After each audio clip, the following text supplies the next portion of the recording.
Dapat baligtad. 5 prime. Saan ka ba? Tama. I-insert mo to. Ang haba yung simula mo. O, di putulin mo. Hindi yan sa akin. Amen ko. Putulin. Ang haba yan. Sige, putulin natin para hindi ka makikita. Kasama sa transcription. Ma'am, ang hirap i-explain ng English. Ma'am, ikaw na lang. Ma'am, kaya na po. Magkamali ako, ma'am. Kaya mo yan, ma'am. Magpa-practice pa ako, ma'am. Sige mo, kaya mo. Kaya mo yan. Alam ko. Grade natin si ma'am, grade natin. Pwede i-discuss nyo muna yung 5 prime to 3 prime. What is the strand? Coding. This is a coding strand in which you can find the promoter. Sakit sa mata, patayin mo na. And then, since we were discussing the Privnovax, discuss yung Privnovax, that is the TA80 is located then. Excuse me, sir. Tama ba? 1, 2, 3, 4, 5, 6, 7, 8, 9, 10. So this is the consensus sequence. And the 3' to 5', this is the template or the non-coding strand in which this is the strand to be transcribed. So the RNA polymerase, i-discuss niyo yung components niya, and then this will traverse the entire gene, and whenever there's a presence of the promoter, the RNA polymerase will bind to it, forming. Sumagot naman kayo. Open. Close. Close complex. Tuminigaw. Sorry. Ganyan din baka may ma'am. Close complex. And then, the sigma subunit will tightly bind to the promoter, causing the denaturation of the DNA strand, forming Open. the open complex. So, i-discuss niyo yung RNA polymerase na sa footprint, and it can unwound only 17 base pairs at a time, and then there's now the insertion of the RNA transcript. Okay? And it follows the rule of complementarity. So, lalagyan nyo na ng complementary strand. O, sinong may-ari? Lagyan mo. Ayan. Lagot. Magsalita ka. Yung Kainin is to complementary. adenine.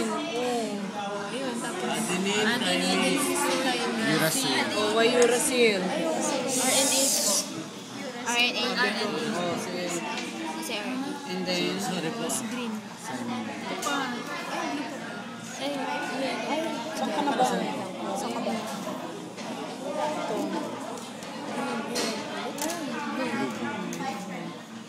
So, after a few nucleotides transcribed, the sigma subunit will dissociate, and when the RNA polymerase pass through the DNA strand and release the RNA transcript, what will happen to the DNA strand?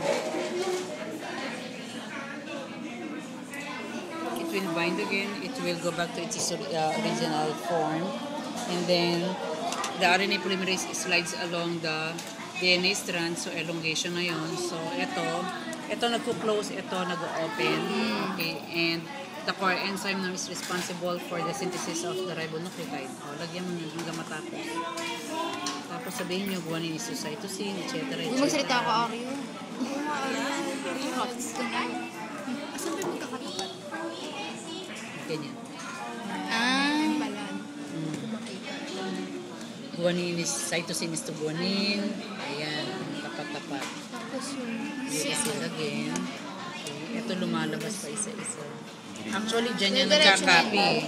Dyan yan nagkakapi, kaya nakabuka. Dito ka na. Pabot pa rin.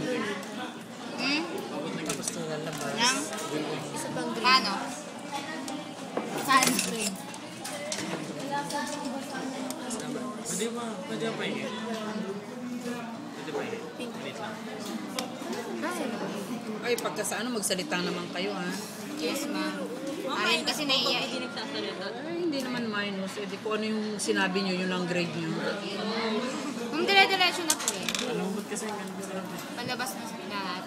Palabas na. Pero ma'am, ito po ako nag-close. Ito nagpo-close. Close po siya. Ito Pag lumalabas.